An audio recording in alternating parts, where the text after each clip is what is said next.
కదులుతున్నారు అంటే ఆయన అంటాడు డీజీపీ గారు అయిపోయింది కదా లగచర్ల ఇక్కడెందుకు అంటాడు, మానుకోటలో ధర్నా ఎందుకు అంటాడు.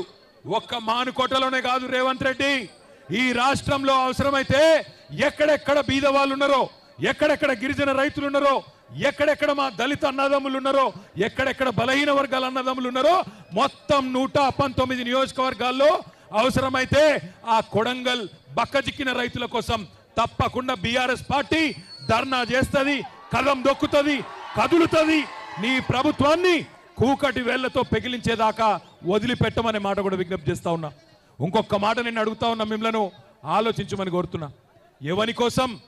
ఫార్మా విలేజ్ అల్లుని కోసం అక్కడ ఫార్మా దుకాణం పెట్టి వాళ్ళ సొంత అల్లుని కోసం ఇవాళ పేదవాళ్ళ భూములు గుంజుకునే ప్రయత్నం చేస్తా ఉన్నాడు.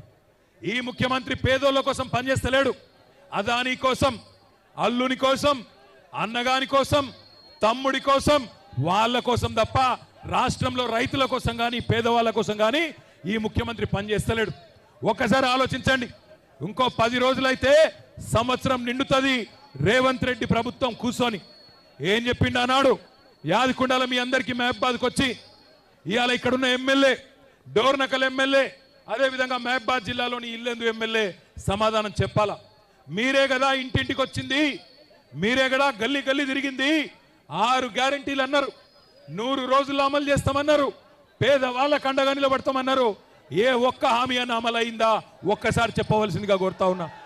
కేసీఆర్ ఉన్నప్పుడు రైతు బంధు పడుతుండేనా? పడుతుండే అంటే ఎస్ అనాలే. పడుతుండేనా? కేసీఆర్ ఉన్నప్పుడు రైతు బంధు టైంకి పడుతుండేనా? రైతు బీమా వస్తుండేనా? 24 గంటల కరెంట్ వస్తుండేనా? మరి రేవంత్ రెడ్డి వచ్చినాక వస్తున్నాయా? రైతు బంధు ఎగ్గొట్టిండా? రైతు బీమా బంధు పెట్టిండా? బోనస్ బోగస్ అయిందా? ఆడబిడ్డలకు చెప్పిండు కదా నెలకు 2500 ఇస్తానని వచ్చినాయా? మహాలక్ష్మి అన్నాడు, మహారాష్ట్రలో కూడా తన్నులు తిన్నాడు. మహారాష్ట్ర పోయిండు, అక్కడ ఆడబిడ్డలు కూడా బుద్ధి చెప్పిరు.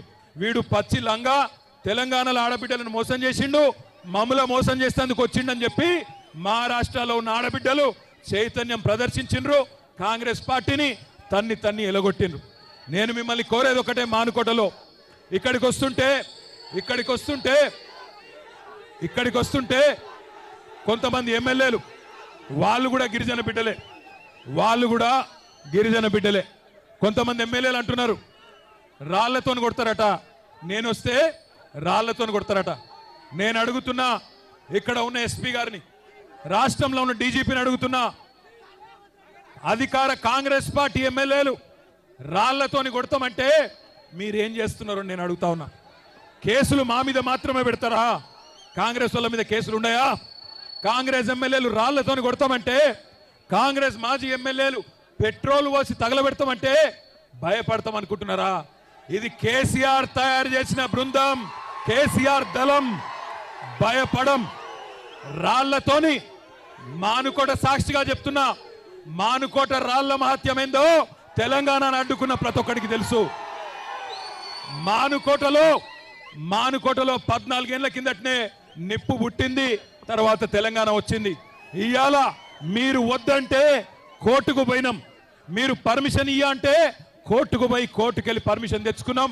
1000 మంది అనుకుంటే 25,000 మంది తరలి వచ్చి ఈరోజు బ్రహ్మాండంగా ఈ ప్రభుత్వం మీద ఎంత కోపం ఉందో, ఈ ప్రభుత్వం మీద ఎంత వ్యతిరేకత ఉందో ఇవాళ ఈ మానుకోట మహాధర్నా చూస్తేనే అర్థమైతా ఉన్నది. నేను మీ అందరితో ప్రార్థించేది ఒకటే, తప్పు జరిగింది, మోసపోయినాం, పర్వాలేదు, ఏమి ఇబ్బంది లేదు, 4 ఏళ్ళు గట్టిగా కొట్లాడదాం. ఒక లగచర్ల కాదు, ఎక్కడ అన్యాయమైన గొంతిప్పుదాం. మొన్న లగచర్ల ఆడబిడ్డలు, మా బంజారా ఆడబిడ్డలు, మా బంజారా ఆడబిడ్డలు, ప్లీజ్ మాట్లాడి, గొంతు పోతుంది, మాట్లాడి. మా బంజారా ఆడబిడ్డలు 30 మంది రైతులను జైల్లో పెడితే వాళ్ళు భయపడలే. మీరు చూసింటారు, జ్యోతి అనే ఆడబిడ్డ 9 నెలల ప్రెగ్నెంట్.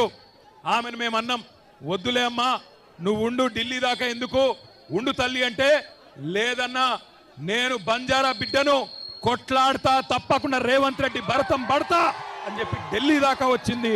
ఢిల్లీకి వచ్చి ఆ జ్యోతి అక్కడ ఉన్న మానవ హక్కుల కమిషన్ను, అక్కడ ఉన్న ఎస్సీ ఎస్టీ కమిషన్ను, అక్కడ ఉన్న మహిళా కమిషన్ను కలిసి ఆమె బాధ చెప్తుంటే ఒక జ్యోతి, ఒక దేవి, ఒక సోనీబాయ్, ఒక కిష్టీబాయ్, అదేవిధంగా మిగతా ఆడబిడ్డలు వాళ్ళ బాధ చెప్తుంటే ఆ కమిషన్ సభ్యుల కళ్ళల్లో కూడా కన్నీళ్లు తిరిగినాయి. వాళ్లకు కన్నీళ్ళు వస్తున్నాయి. కానీ ఇక్కడ ఉన్న రేవంత్ రెడ్డికి కానీ ఇక్కడ ఉన్న కాంగ్రెస్ ఎమ్మెల్యేలకు కానీ గిరిజన బిడ్డల కష్టాలు కనబడతలేవు. అందుకే నేను అనేది లగచర్లలో జరిగింది